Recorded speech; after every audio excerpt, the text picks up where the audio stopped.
Saludos, señores, muy buenas. Aquí nos encontramos con el padre Nelkis Acevedo, cura párroco de la parroquia de Santa Bárbara y rector del santuario de la Virgen María. Sí, Muy buenas, padre, un gran honor. Un placer de nuevo estar contigo aquí en tu espacio. Sí. Padre, estamos en la celebración práctica del Día de las Mercedes. ¿Qué significa esto? ¿En qué consiste todo este acontecimiento? Bueno, una pregunta interesante. Evidentemente la República Dominicana es un pueblo mariano en su totalidad. La espiritualidad mariana nuestra se divide en dos advocaciones. La palabra vocación viene del latín advocare, ¿no? Invocar. Por eso la Virgen María, que es una, lleva diversos, digamos así, advocaciones, o la manera en que el pueblo santo de Dios le ha llamado. Nosotros tenemos como Virgen protectora a la Virgen de la Altagracia y como patrona del pueblo dominicano la Virgen de las Mercedes, cuya fiesta se celebra cada 24 de septiembre en el país. Sí. Bueno, hay dos momentos en la historia. La devoción a la Virgen de las Mercedes es tan antigua como la historia nuestra, porque llega juntamente de mano con de los españoles. El segundo viaje creo que fue. Sí, más o menos. En 1616, durante el terremoto que hubo en la isla, fue declarada patrona de la española, de la isla española. Sí. Y ya va con la independencia en 1844, conjuntamente también se le proclamó patrona de la... Más de 400 años consecutivos. República Dominicana, exacto, sí. Una de las patronas más viejas de América. Bueno, de hecho el santuario del Santo Cerro es el primer santuario de América. Son orígenes coloniales, porque fue Colón que pidió que allí se plantara una cruz, y como cuenta él en sus bitácoras, allí en la llamada Vega Real, como él la bautizó, invocó, sabe que él enfermó regresando de los países cercanos, sí. Cuando regresó enfermo, dice que allí invocó a la Virgen María. Se dice que en un combate con los indios en el Santo Cerro, la Virgen se le apareció. Es una leyenda, no está confirmado. Son leyendas en torno. Según los historiadores, allí nunca hubo combate entre españoles y indios.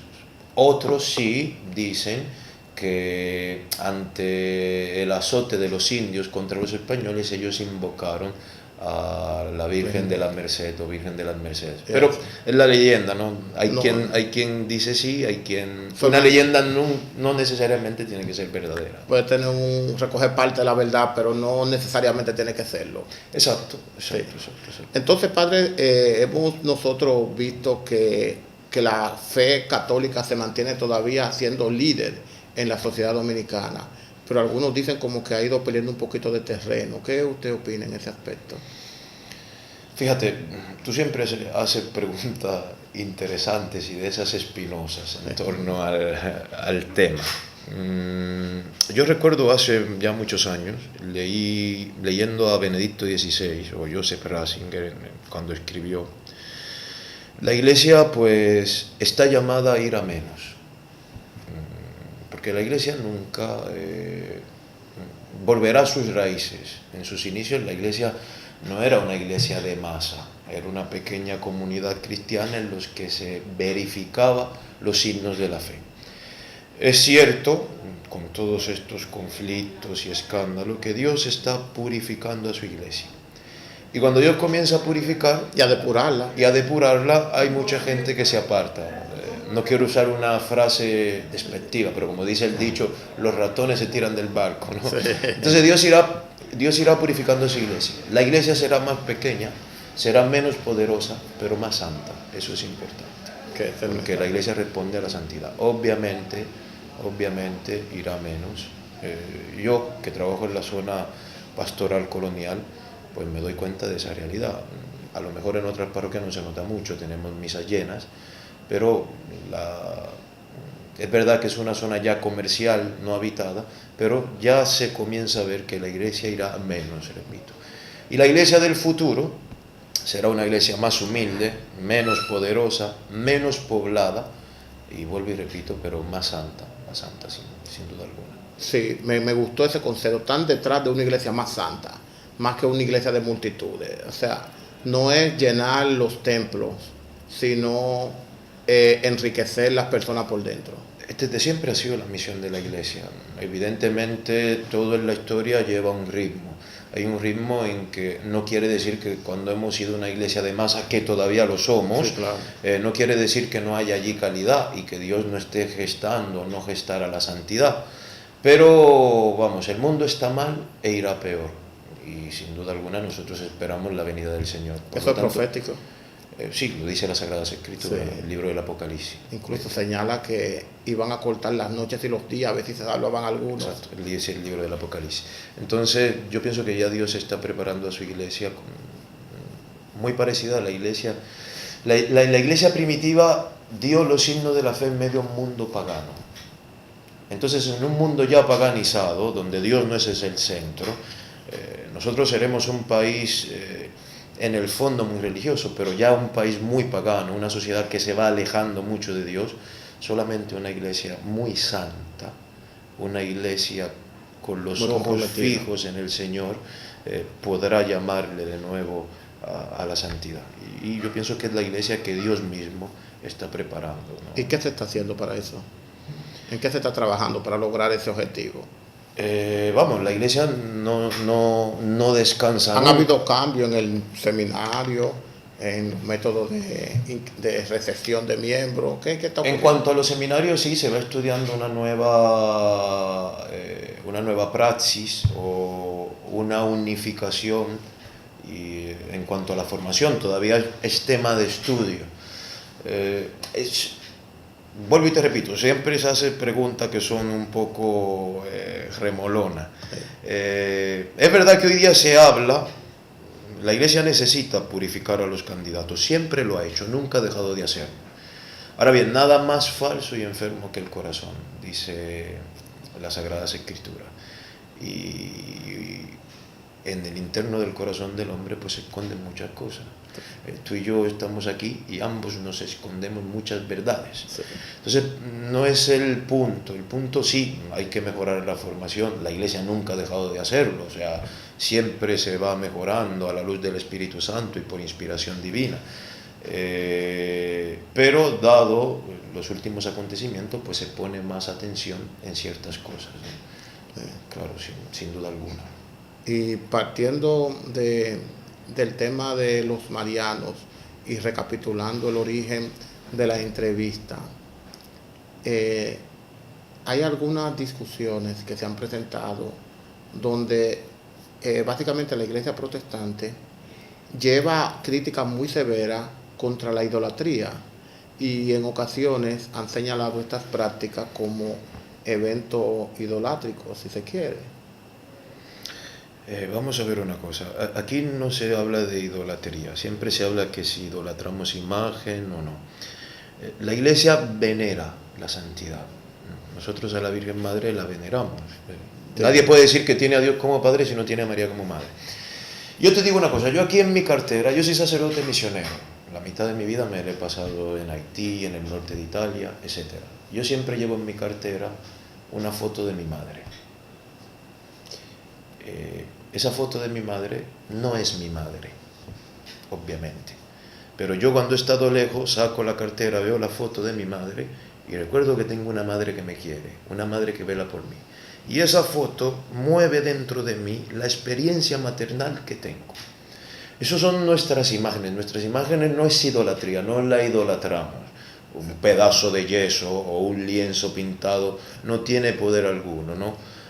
Simplemente como hacemos lo que hago yo con la foto de mi madre. Claro. Recuerda que hay una madre efectivamente en el cielo que intercede por nosotros. O sea, yo nunca he entendido, vamos, yo tengo muchos amigos protestantes, yo nunca he entendido, te lo digo, a lo mejor un día hacemos un programa sobre esto, de dónde viene el desprecio a la Virgen María, porque es algo muy particular de los hermanos separados de nuestro país. Sí. Y yo les exhorto, si hay alguno que no se moleste, somos hermanos y al final ojalá podamos ser un día uno en Cristo. Al leer los escritos de Martín Lutero, padre del protestantismo. Era mariano. Pero, mira, luego de los escritos de San Ildefonso de Toledo, que es el gran, para mí, mariólogo por excelencia, los escritos de Martín Lutero sobre la Virgen María son asombrosos. Entonces yo digo, es verdad que aquí, Juan Pablo II cuando fue a México dijo, este pueblo es más guadalupano que cristiano. Es verdad que aquí también somos un poquito más altagracianos de la Merced que cristianos. Sí. Y yo entiendo que también es una forma de combatirnos, de refugiarte también. O de ir, o llevarnos la contra. Pero, o sea, no entiendo de dónde sale ese desprecio, exacto. O sea, si los que creen en el Espíritu Santo han entendido, o sea, tú crees en el Espíritu Santo, la mayor expresión material del Espíritu Santo fue haber puesto en gestación a María. No, claro, el Espíritu Santo es llamado el autor de lo imposible. Sí. O sea, el Espíritu Santo es siempre invocado en la Iglesia cuando la naturaleza humana llega a sus límites. El Espíritu Santo es invocado para que realice en la Iglesia lo que es imposible. Por ejemplo, en la Eucaristía, cuando el sacerdote hace la epíclesis, o sea, que un pedacito de pan, un poquito de vino lleguen a ser cuerpo y sangre de Cristo, es imposible. Por lo tanto, invoca el Espíritu Santo. Sí. Entonces, el Espíritu Santo es el autor de lo imposible. El Espíritu Santo es quien hizo posible que una virgen sin concurso de varón alguno trajera al Salvador del mundo, sin duda alguna. Pero, cerrando el tema de las imágenes, no es que nos hacemos o hacemos idolatría. Nuestras imágenes nos llevan al cielo. Nos llevan al cielo. A mí, yo sufro mucho cuando los hermanos protestantes toman todo tan literalmente. Sí. Porque también dice la palabra, Dios no existe. Ahí está el Salmo. Sí. Si yo agarro el Salmo que dice el necio para sí, Dios no existe, y cojo Dios no existe, pues la Biblia misma dice Dios no existe. Exacto. Entonces no podemos ir nunca a lo literal. Siempre la relación con nuestras imágenes nos lleva a algo más espiritual, un recuerdo de lo que tenemos y lo que nos aguarda en el cielo, sin duda alguna. Entonces, recapitulando sobre el tema de María y de la Virgen de la Merced, la patrona y la Altagracia, que es la misma, no se tratan de tres vírgenes distintas, sino se trata de tres elementos de la misma Virgen. Me llega a la mente la frase de un padre que quiero mucho, el padre Nelson Acevedo, que dice, la Virgen no se pelea, ella es una. Sí. Como te decía al inicio, nosotros tenemos las advocaciones. Vamos a ver una cosa. Nosotros nos acercamos a María, en la iglesia primitiva se le llamaba María refugio de las almas débiles. Adquirimos de ella una experiencia, hacemos con ella una experiencia maternal. Entonces tu experiencia es diferente a la mía. Pon que yo le pedí una merced, un favor, una misericordia. Le pedí que mediara, que le pidiera. Una madre siempre logra muchas cosas en el hijo. Así se abre, por ejemplo, el Evangelio de San Juan, en la boda de Caná, hacer lo que él diga. Pon que yo le digo en mis oraciones, madre, a la Virgen María, la única, yo quiero que le pidas, que le saques a tu hijo una merced, un favor, una misericordia para mí. La Virgen que media lo tiene para mí, pues yo le llamo merced porque me consiguió la merced. Sí. Entonces Puntiel necesita una gracia alta. O sea, yo necesitaba una merced. Tú una gracia alta, más alta que la merced que yo recibí. La Virgen media, Jesucristo te lo da, pues tú le llamas alta gracia. O sea, son atributos. O por ejemplo, viene tu hermano y la invoca, en el día en un día de peligro, pues le llama perpetuo socorro, lo socorrió. Sí. O sea, son... También es la misma, la del perpetuo socorro. La Virgen es la misma, la Virgen sí, es la misma. Son las vocaciones, o sea, las vocaciones son la manera en que la he conocido. Sí. Tú, por ejemplo, ¿cómo le dices a tu mamá? ¿Cuál es el nombre cariñoso? No, madre. Yo le digo ma a la mía. Okay. O sea, porque tengo una relación con mi madre diferente, por ejemplo, a la tuya. Entonces, así con la Virgen María. Tu hermano, por ejemplo, necesitaba un socorro. Pero para él fue la señora del socorro. Esta es la forma en que ella se Otro estaba en olla, estaba en mal. Y le dijo, oye, habla con tu hijo, que me consiga una agüita, que me caigan algo en los bolsillos. Le llamó Divina Providencia, Nuestra Señora de la Divina Providencia, ¿me entiendes? O sea, es la experiencia, siempre con la misma persona. siempre con la misma persona, ¿me entiendes? Sí, claro. Y yo salgo a la calle y le pregunto a un amigo tuyo, ¿cómo es Puntiel? Y me dirá, es recto. Él a ti te ve como recto. Sí. Luego voy donde el otro amigo tuyo, ¿cómo es Puntiel? Me dice, es cariñoso. ¿Por qué? Porque un día tú lo encontraste y necesitaba cariño. Luego voy donde otro amigo tuyo y me dice, ese es un payaso, porque la experiencia que tiene contigo es que te hace reír. Sí. Pero Puntiel es el mismo, Sí. conocido de diversas formas. La forma en que se le ha venido manifestando. Exacto. Entonces vamos a una breve pausa y en pocos segundos retornamos con unos de estos sacerdotes que tienen mucha formación y tienen mucha experiencia y una gran capacidad de comunicar sus ideas. En breve volvemos.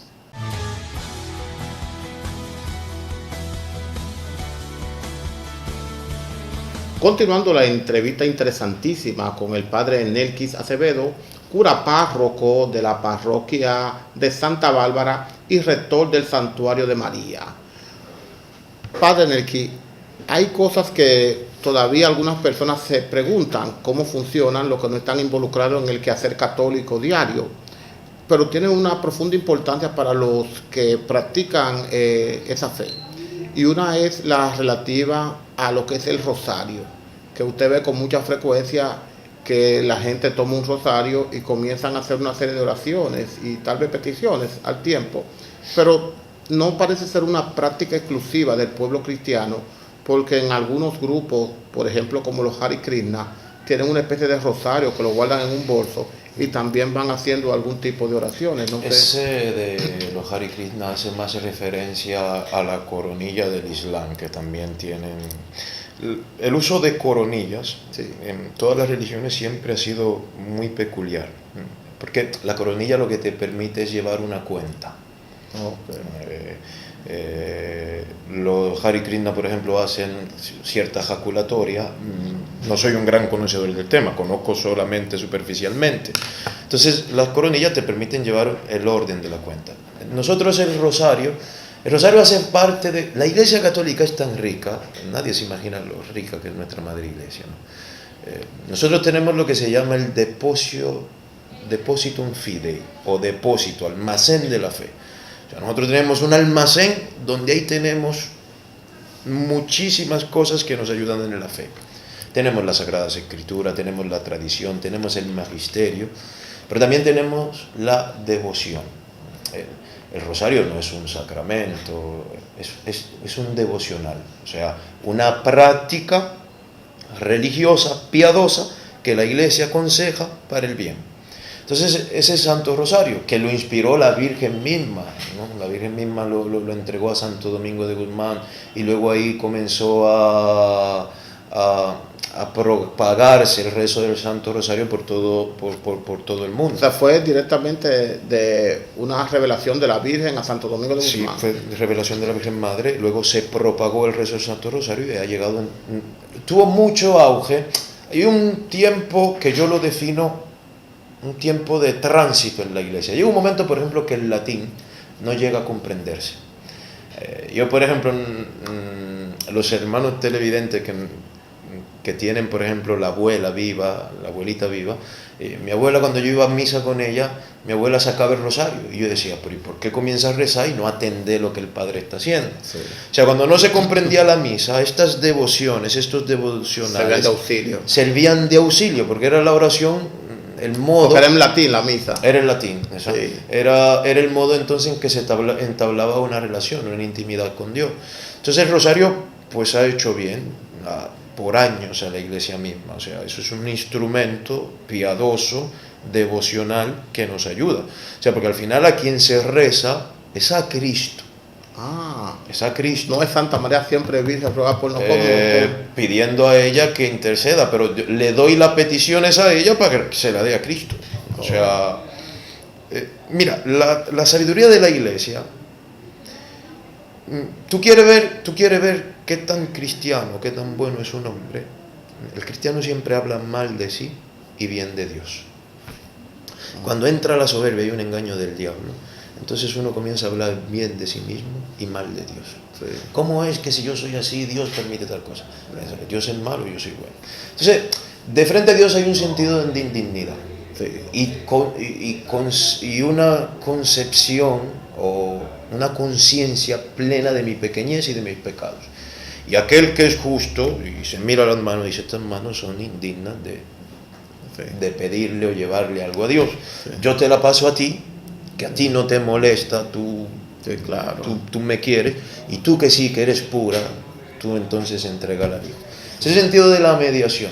Pero eso se da en nuestras casas. Yo recuerdo cuando yo quería un pantalón o un tenis, yo no me iba directo a papi, porque papi de una vez te decía, no, decía, mami, habla con papi, mira, porque quiero. Entonces por ahí era más fácil la cosa siempre. Exacto, esto fue un atajo que se diseñó la iglesia por inspiración. No, es algo, la iglesia no es que diseña o que inventa, porque Dios no es un concepto, no hay un manual fijo, o sea, Dios es experiencia, Dios lo conocemos por experiencia. Sí. O sea, hay que tener su experiencia vivida. Exacto. Entonces todas estas cosas nacen de la experiencia del pueblo que camina en busca del Señor y lo ha encontrado. Pero esto es fruto de una experiencia espiritual con el Señor. O sea, y Dios entonces que siempre viene en auxilio de su pueblo y le da los métodos, las gracias necesarias para adquirir la santidad. Nosotros vimos recientemente que usted publicó un trabajo relativo a una investigación de la devoción. Sí, es una tesina, un trabajito, ¿no? Sí. Tampoco exageremos. Se llama Santuarios Marianos, Locus Theologicus, de crecimiento en la fe del pueblo dominicano. Santuarios marianos como lugares teológicos de crecimiento en la fe del pueblo dominicano. Te explico brevemente en qué consiste el trabajo. Como tú cuando me presentabas al inicio del programa decías que era párroco de Santa Bárbara y rector del Santuario de la Altagracia. Hay una diferencia entre un santuario y una parroquia. El santuario es un espacio dedicado al culto. Es un lugar ante todo de peregrinación. Tenemos el de Santo Cerro, que ¿dónde está el de la Altagracia? El de Altagracia está en Higüey. Y tenemos aquí en la zona colonial el Santuario de la Altagracia arquidiocesana. Este santuario de la Altagracia es importante. Aquí, ¿o no? Yo estoy aquí, en el de la zona colonial, que es importante. Sí. Mira, este santuario, la capilla, que ahora estamos restaurando un poco, 5 años antes, que según la leyenda de Fray Jerónimo de Alcocer, apareciera en el Sagrado Naranjo de Higüey el lienzo de la Virgen María, ya Obando y los extremeños españoles que vinieron con él, había culto altagraciano. La Mariología distingue el culto del fenómeno. El fenómeno es una manifestación, sí. Y el culto es que yo traigo de mi país la Virgen de la Altagracia es propia de Extremadura. Entonces, no quiero hablar de Extremadura. Si vamos a Extremadura, el castillo donde nació Obando, a menos de 5 kilómetros, está la ermita de Nuestra Señora de la Altagracia. O sea, que era la Virgen que conocía a Obando. Sí. Los españoles que son muy marianos, cuando vinieron, Obando comenzó a construir, a reedificar la nueva Villa de Santo Domingo en la calle Hostos, entonces ahí pusieron la Virgen. Pues bien, los santuarios, te decía, son diferentes a una parroquia. Son un lugar privilegiado de culto, son lugares de peregrinación, donde se da una espiritualidad diversa. ¿Por qué el motivo de esta tesis? Como te decía ahorita en el tema de que la iglesia va menguando, por ejemplo, por eso te decía, lugar de crecimiento en la fe del pueblo dominicano. Yo te pongo un ejemplo para entender la tesis. Si tú vas a Europa, Europa ha apostatado de Dios, ha vomitado a Dios. Europa es pagana. Sí. Sin embargo, vete a Fátima, vete a Lourdes, o ve a España, que ya no es la católica España, sí. Vete a las peregrinaciones marianas, a las procesiones marianas en Sevilla, por ejemplo, el lleno. Inclusive hay gente que habla... ¿Hay gente que habla cultural o por convencimiento? Convencimiento, hay una espiritualidad, hay una experiencia allí de eso. Es verdad que lo cultural también atrae, es verdad que también lo religioso atrae. Europa, por ejemplo, está rescatando ahora su turismo religioso. ¿Por qué? Porque Europa sin el cristianismo es nada. Han querido de babosos quitar a Dios y ahora tienen que ponerlo porque si no se mueren de hambre. Sí. Y eso hay que decirlo y que lo escuche el mundo entero, ¿me entiendes? Entonces, vivan de Dios. ¿A dónde hay presencia de personas en torno a la palabra? En los santuarios. tú vas a Lourdes, tú vas a Fátima, tú vas a Medjugorje, en los santuarios. Entonces, a un mundo alejado, 21 de enero, mi santuario, donde estoy en misión, que no es mío, no cabe la gente, cerramos la calle Hosto. Sin embargo, ve a todas las iglesias los días de semana, hacemos la misa para 5, 6, 7 personas. Entonces, ¿cuál será el lugar de culto por el cual, por medio de una nueva evangelización, una predicación auténtica del evangelio, no vainita, ñe y cosita, para volver a traer las personas a Cristo? Los santuarios. Sí. Entonces, más o menos lo que defendemos. Son los refugios, los reales refugios de la ¿Quién fe va a los santuarios? Mira, yo estoy en un santuario, gente destruida. Sí. Por la vida, por los vicios, familia destruida. O gente agradecida también. Gente agradecida también, pero también gente destruida. Que van a pactar ahí. A buscar algo, porque mira, esta vida es muy dura para vivirla sin Dios, Puntiel. Yo no sé cómo vive un pagano. Si tú y yo que tenemos a Dios sufrimos y combatimos y tenemos que rezar, qué dura es esta vida para vivirla sin Dios. Hay que estar loco, pendejo, perdón por la palabra, para vivir sin Dios esta vida. Entonces, yo he visto personas que van a los santuarios a hacer pactos. Por ejemplo, le dicen, mira, yo voy a venir a pie. Promesas. Exacto. Y hacen algún tipo de sacrificio para tratar de obtener un apoyo. Mira, esa es la forma tal vez particular de ellos manifestar su... Mi director espiritual, un sacerdote muy santo, me dijo una vez una frase que me caló muy dentro. Dice, la cosa más bella de un hombre es aquello que solo él y Dios saben. Yo soy tu amigo, yo veo muchas obras buenas que tú haces. Yo veo cuando salimos siempre saludas a la gente, le das sus ayudas, no te niegas, eres cercano. El por qué tú lo haces, eso es algo tuyo y de Dios. Eso es lo más lindo de la vida de Puntiel. Más lindo que tu programa, más lindo que todos los años en televisión. Lo que solo tú y Dios saben. Por algo tú, las cosas que haces, las haces. No tienes que explicarla ni decirla públicamente en televisión. Es algo tuyo y de Dios. Entonces, la promesa, yo nunca me meto en eso, porque es algo entre Dios y el hombre.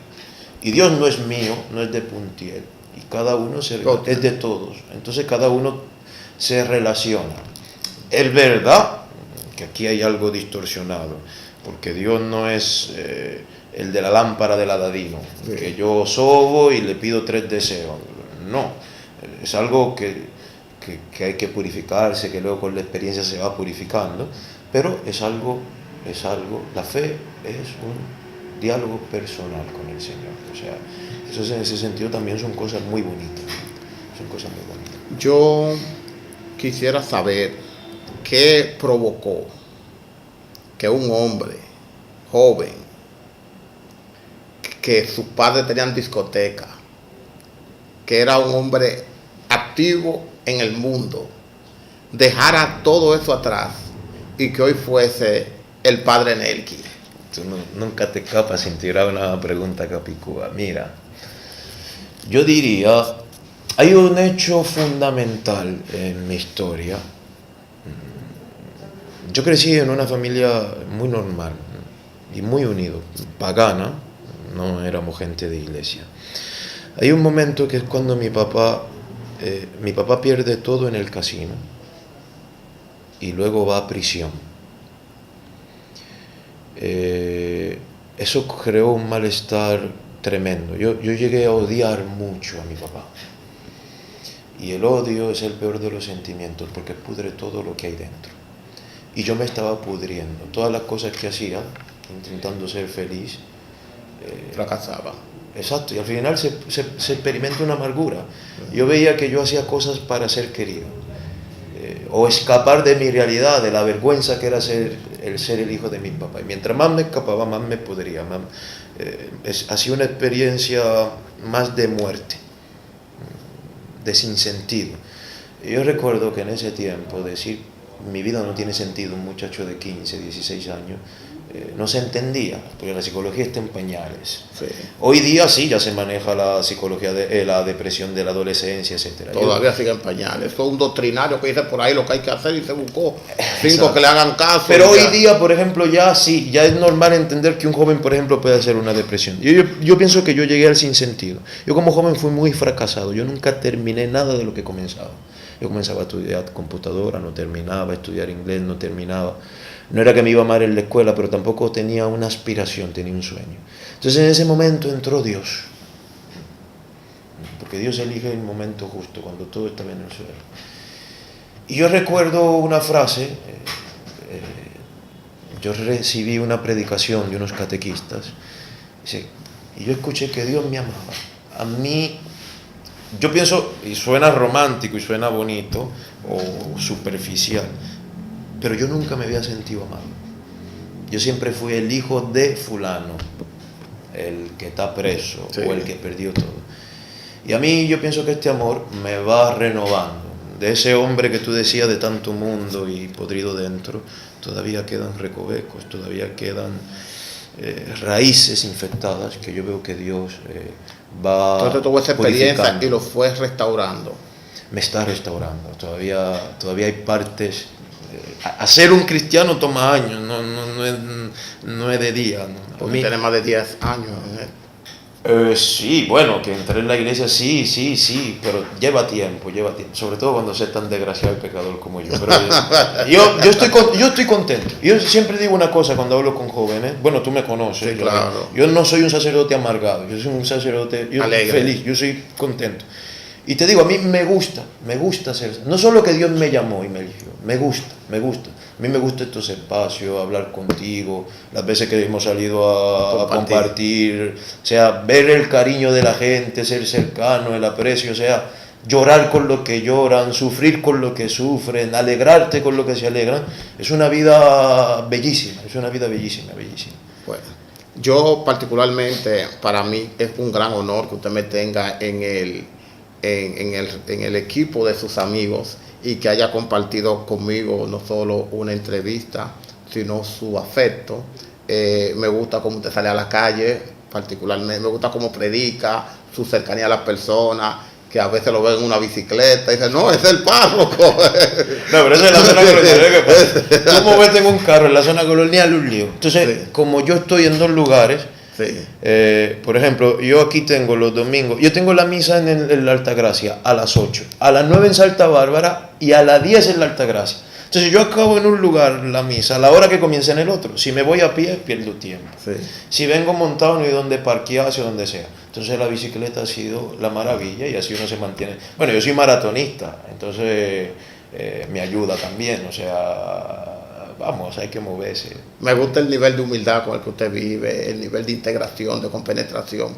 Creo que usted representa un gran ejemplo de la fe. Así que yo le quiero agradecer profundamente esta entrevista que nos concede. Tú eres fácil de querer, tú eres muy bien. Yo valoro mucho tu amistad y el cariño que muchas gracias. Tú eres fácil de querer. Gracias. Un mensaje final para el público. Bien, vamos a... los invitamos a vivir en la parroquia que tengan cercana, pues esta fiesta de la Virgen de la Altagracia. La Virgen de la Altagracia tiene unas cadenas en las manos, porque está muy unida a la Orden de la Merced, sí, que trabajaban directamente con los esclavos, con los, sí, cautivos, San Pedro Nolasco. Y me gusta, yo recuerdo siempre, eso va con lo que me preguntaste del sacerdocio, el salmo responsorial de la misa ese día. He visto la cautividad de mis hijos y les he roto la cadena. Yo recuerdo una misa que viví esclavo de muchos odios, de muchos vicios. Yo decía, Virgen, intercede ante tu Hijo para que rompa mis cadenas. Entonces, si alguno tiene las cadenas del odio, de la mentira, de la falsedad, ir al encuentro del Señor que rompe todas nuestras cadenas. Esa es mi invitación y rezamos unos por los otros, sin duda alguna. Señores, gracias por la sintonía y pasen feliz directo.